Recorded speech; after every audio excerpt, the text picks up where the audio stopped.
be there if you have to be successful. No, that's not right, because a suffering mind is not a creative mind. I know most people say that from Europe, only in deep suffering you will be creative.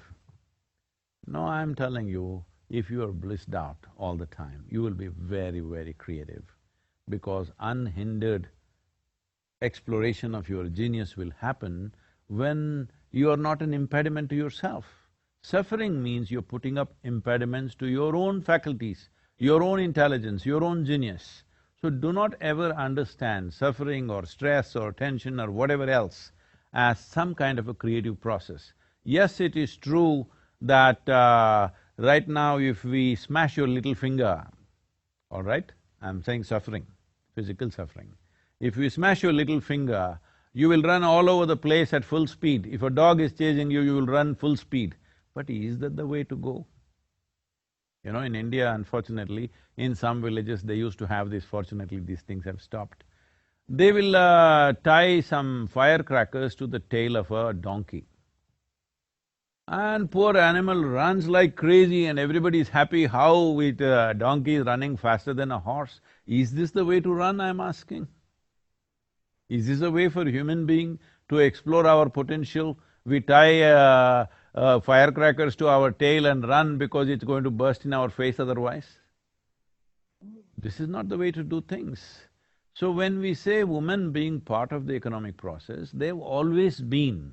It is just that today we have a twisted sense of economic process. Tell me, right from ancient times, I'm going back to the caveman's time, when people lived in caves and forests. Was she not a part of the economic process? Maybe she didn't go hunting, but when things were brought home, she sorted out things, she made sure everything is put to best use, she made sure everybody is nourished and everything is taken care of. Is this not economic process? If a woman is not competent, then what is brought home will be wasted. Is saving a part of your banking business, I'm asking? Without savings, is there banking? Without banking, is there an economic process on the planet? I'm asking. Can economic engine be driven without banking system? Can banking system operate without people saving? Wasn't it always the main consciousness of the woman in the house how to save everything and put it to best use?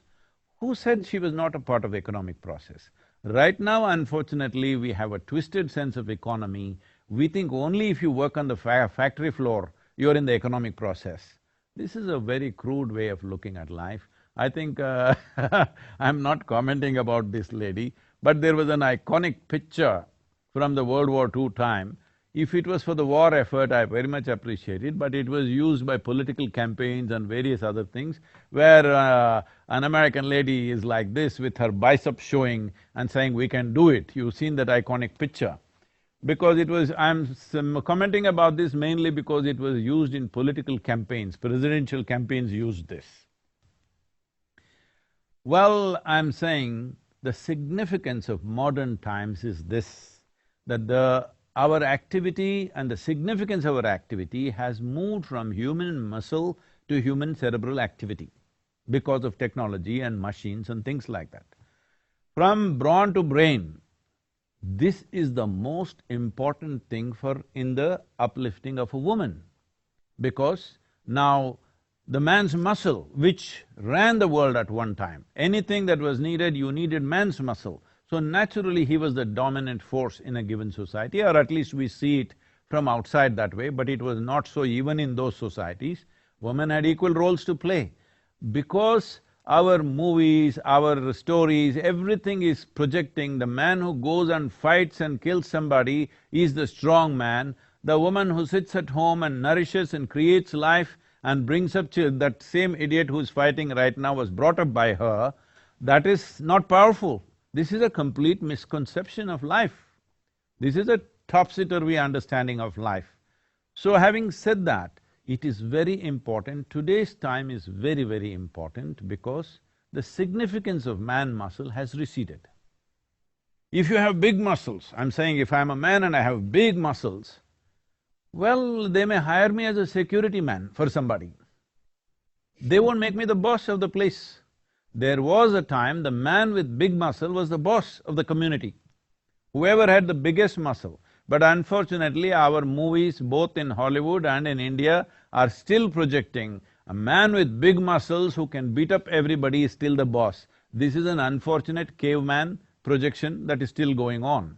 It's very important that muscles are not the important force. Now there are machines where if you put 1,000,000 men, they are not a match for a single machine.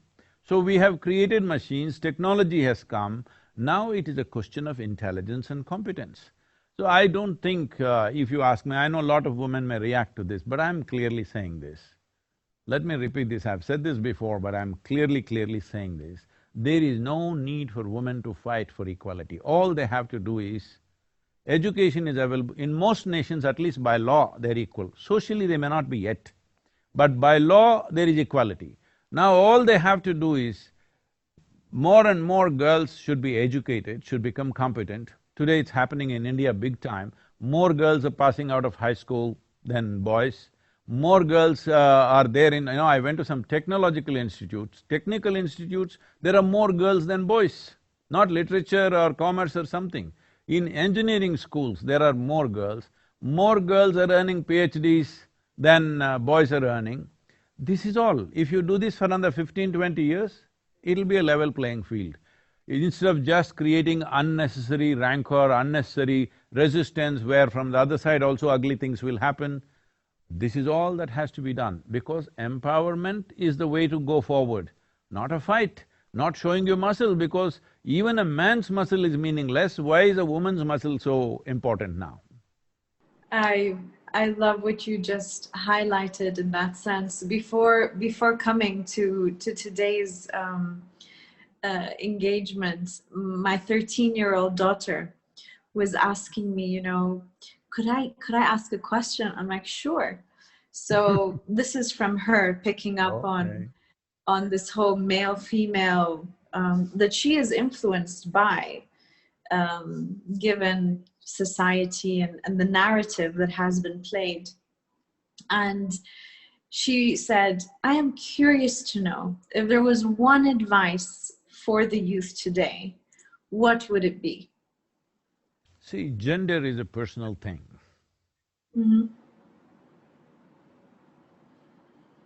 I'm sorry, I'm putting it in a very basic way. Please. What is in somebody's pants is not my business or your business. It is only relevant in a few places like bathrooms and bedrooms and somewhere. In rest of the places, your gender is irrelevant. It's a question of your competence, what you can do, what you cannot do, what you're capable of, what you're not capable of. We need to bring the world to this place that what kind of body you have is not my business. Only in bodily relationships it matters. In rest of the time, it's not my business. For this, women also should think this way, but right now, it is… I don't know, it's a complete… man's dream is being played out by the women, Yes. Because, like yesterday I was… because I was supposed to talk to some musician, and I said, okay, let me hear something, so they played a video. I'm sorry I'm using such words, but I'm saying because it pains me that women are being projected like this. And a musician is on stage in underpants. I said, why are musicians in underpants? They said, Sadhguru, only that sells. I said, what is this? So this is horrible exploitation of the woman, and women are cooperating in this. She can wear what she wants, it's not my business. But if she's wearing that only because that's what sells, that is not right in the society. It's her choice what she wants to wear, but it's not her choice. Somebody else is determining her choice, which is not choice at all. So, this is important both for young boys and girls, they need to come up with this, that your body is your business, all right? It is not something that everybody needs to be involved with your body on the street. Everybody need not be involved with your body. People need to be involved with your intelligence, people need to be involved with your competence, people need to recognize your genius. Everybody on the street need not be involved with your body. Body has its purposes, body has its beauty, body has its nature. That is in a different way. I am not trying to say what should be the dress code. No, I am saying a man should not decide a woman's dress code, that's all I'm saying. Right now it looks like it's man's perversion which is deciding a woman's dress code. This needs to change if women have to be free. So this is why I'm saying, as from man's muscle it is moving to a cerebral nature of activity, similarly from a woman's flesh it has to move to a cerebral nature of activity. So right now this may sound like an absurd thing, no, no, this is how women are. No, no, this is how man has expected woman to be. This is not how women are. I know enough women in my life, all around me, to clearly know that this is not how they are, but they think this is what is expected out of them. Is that a superwoman syndrome, Sadhguru, that you call this? I'm sorry? Is this a superwoman syndrome that they define this as, where women just want to project themselves in a certain way? No, I'm saying this is a sure way to destroy the beauty of feminine in the world, because right now you understand masculine as the ideal of success.